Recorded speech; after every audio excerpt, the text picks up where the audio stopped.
Hello everybody and welcome to our first game of the next Top 8 series. This is the Fall Top 8 and it is a stormer, let me tell you. It is. I'm joined by Robert. Hello!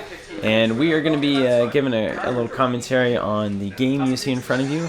On the left here we have Matt playing Baratheon. This is Matt Phillips. And then on the right we have Tim Bunn playing Stark.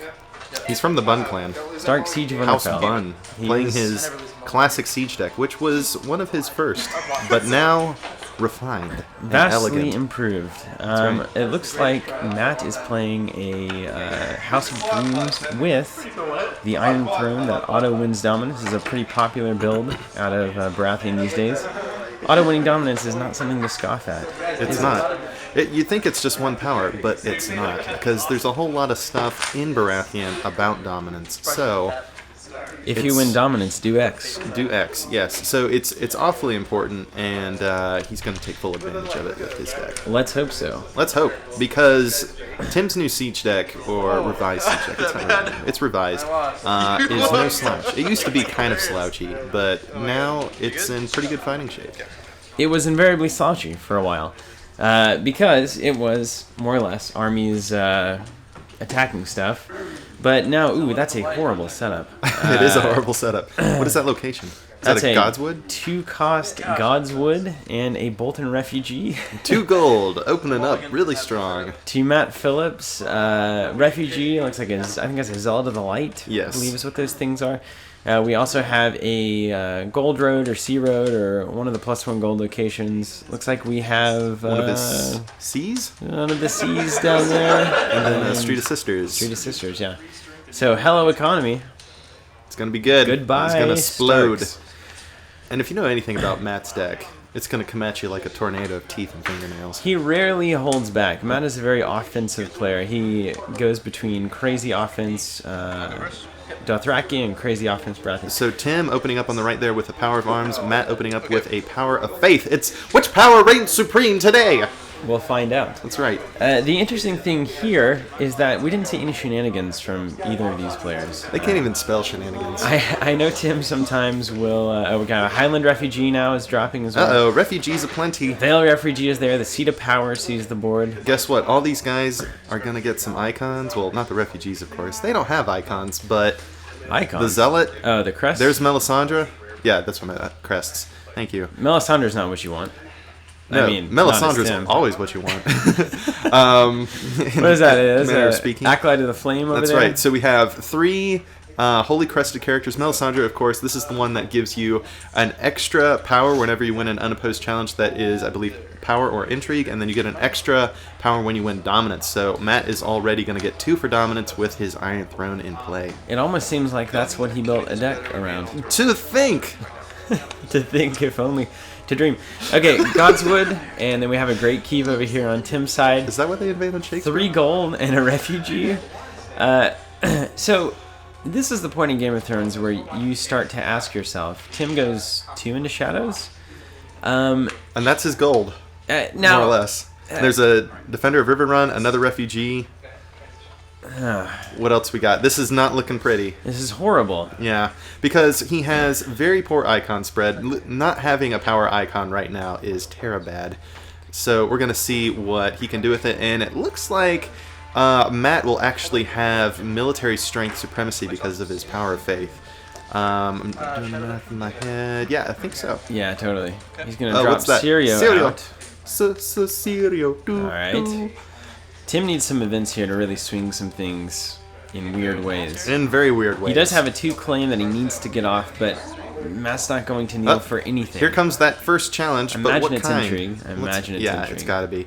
But then Tim's in a hard place because does he do a token block and undercut his already not as impressive military strength to prevent the unopposed, which he does. There he goes. Oh, looks like it was a military challenge. Interesting. Opening with the military. So there's one for Renown for Melisandre. She has Renown too? Yep. How does this happen? Here comes another something attack. We're going to see what it is. Probably an intrigue. He's blocking with Token defense. token defense. Don't want that. Oh, wait, what? Up. Up. Thinking about it. Up. What are they talking about? We can only imagine. So, no block. No blocks. So, So 2 for unopposed. single claim, that was a make an example coming out of Tim's hand. Big deal. Renown and 2 power. Can you believe it? He's already up to 4 with 2 challenges. And we know he's getting 2 more in dominance. Here comes the power challenge. It's going to be unopposed, so he's just going to rack up 2 more power. With another 2 for dominance. Well, actually 3 with Renown for Melisandre. She is crazy! He's up to 7 with 3 challenges. 7 power already. With another 2 coming for dominance. And this is Baratheon not even trying. Yeah, this is frankly not a terribly impressive opening. Granted, it's always impressive with Melisandre in play, but it could have been way worse. Way worse. So now... What is Tim going to do? Okay, so he narrow escapes. I want that refugee. Bring it back! And of course, you're not going to discard any kind of hand for a refugee. And ever. he's going to go all military. I'm desperate for this military challenge. And he's going to stealth Mel. So Syrio has done some work there. Yay! 2 claim military challenge. We're about to see 2 refugees bite the dust, without a doubt. So token defense. There's no deadly in play. Oh, wait, what? Thinking about it. They're looking at the board. Matt nodding his assessment. Yes, things are looking good here. What am I willing to let go? I'll let this. Blocking here. He's not letting anything go. Blocking there. And then, wait for it. Oh, only game that matters. So everything that doesn't have an intrigue icon doesn't count as strength. So see you, Syrio. See you, River Run Guard. So only those refugees are counting. 4 strength total. So that's a loss. Yes. Which means Syrio does not go back into shadows. He can't. Which means now Matt gets the dominance. See you, refugees, because Matt won dominance. Oh, wait, I have a gold. That's right. So, yeah, do you Valor here? No, you can't. Well, I mean, you have to. You have to, but you can't. You got no card draw. I mean, there's... Yeah, this is not a good position Mel for Stark to be stays on in. the board. You don't want to kill, because this is the way Tim's deck functions. It's epic battles, and he wants Syrio at all costs. If he Valors his own Syrio, he's essentially lost the game. So let's see what happens. There was another Power of Faith. Take them by surprise. Okay. So Tim's thinking, so you're saying there's a chance. So you're saying there's a chance. More like 1 in a million. At least he gets to go first this time. That's true.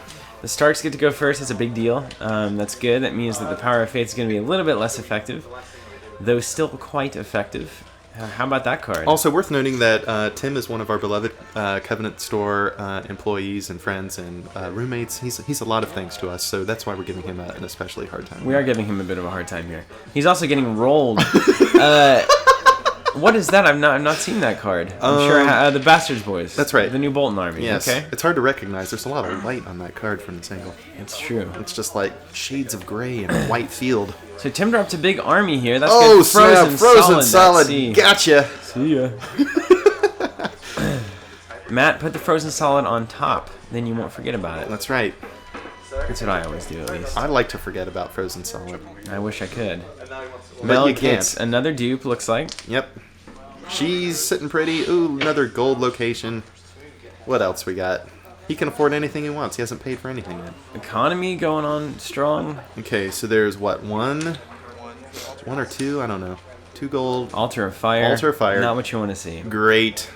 So now every time he wins, I believe, an intrigue challenge with an Asai character, he can kneel it to have them essentially discard another card. I don't know if it's random. Oh, Laughing Storm. Laughing Storm, hello. Everything's out of his hand. He's going for the jugular this turn. He's going for the win. He's got to be going for the win here. He's like, Valor's coming. Valor's coming. I must win now. So Tim is shuffling his cards, thinking about what can I possibly do to avert disaster. So first thing I'm going to do is I'm going to swing with the Bastards Boys. I need to get my claim up. Post haste. Boom. Bastards Boys swinging in. But Is what it a kind of military or a challenge? power Yeah, challenge? that's the eternal question. I would think it's Military. military or... Possibly military. It is a siege deck, so He wants that military. military is a big deal. But he's also in a weird position because he has no power icons after this. So any power he gets, Matt is just going to say, yoink. He will take, and it will be unopposed. Yeah, Which and means if it's he's 3 not power. swinging for power here, then Matt's just going to say, unopposed, I've got fodder aplenty. See a refugee. What's going to happen? And just roll with it. So I would actually hope Tim's swinging for a power challenge or something here. Because military just won't do. Matt's considering. And if he had been doing military, I would think Syria would have been involved. Yes. Yes, I would think that as well. Okay. So, we're going to assume power until proven otherwise. While they think about it. They might just be talking about where they're going for lunch. You never know. Probably that China buffet. Yeah. Oh, and blocking with Laughing Storm. The Raffing Storm. That's interesting. Oh, it's a power challenge for sure. It's got to be. It's got to be. So he is counting up his strength. He doesn't want to lose a single power. So he is throwing pretty much everything at it to get over the whopping, 7 strength on that bastard's mod? That's right. So he has to block with 8, which I think he did. I don't know why he would stop short of that, given all these characters that he's nailing. Laughing Storm deadly on the block is always an interesting thing. Sometimes you got to do it. And so now Tim is left in the awkward position of, well, there goes my power challenge. Now I'm going to do a military challenge, which I kind of must. But all it's going to do, he's going to throw some fodder at it. And now Tim's he has going to power. take power. So now Matt has power to steal because Tim doesn't have any power icons left standing. Not a good position to be left in because Melisandre ready to go, and the what is that? It's the stealth one with the Holy Crest next to Melisandre. What is that one I called? think it's the Acolyte of the Flame. I thought it was like something convert. Oh yeah, Dragonstone Convert. That's it. Yeah. So Mel gets 1 for renown, claim 1 off the house, +1 for his unopposed. So he's at 12. So all he has to do is a power challenge Does now, and it will be unopposed. And then power and well, There it is. Ding ding ding ding. 1, 2, 3, 4, 5, 6, 7, 9, And then 10, 1 11, 12, for 13, renown. 14, 15. The game she be over. And Good game. there Handshake. you have it. Melisandre coming out of the gate and saying, "Hey, Starks." Gotcha. She is a big kitty, the biggest of kitties. There's no version of Melisandre that isn't good, and this is one of the better ones. So, more power to all those lucky Baratheon players who get to run her in-house. Man, if Lannister had that card, forget about it. So here we have the first game of the fall top 8. Matt Phillips with a sweeping victory here with his Baratheon Asai Rush deck. We'll follow this deck throughout the tournament and see if maybe he makes it to the top. And there will be plenty more nail-biter games like this coming up as we progress through the rest of our top 8 games. So be sure to stay tuned to those, and we promise actually that there will be some much more exciting matches than this. This was a poor, awful Let's Murder Timothy game. All right, thanks for listening, guys, and have a great viewing and listening experience in the future. Thanks for stopping by.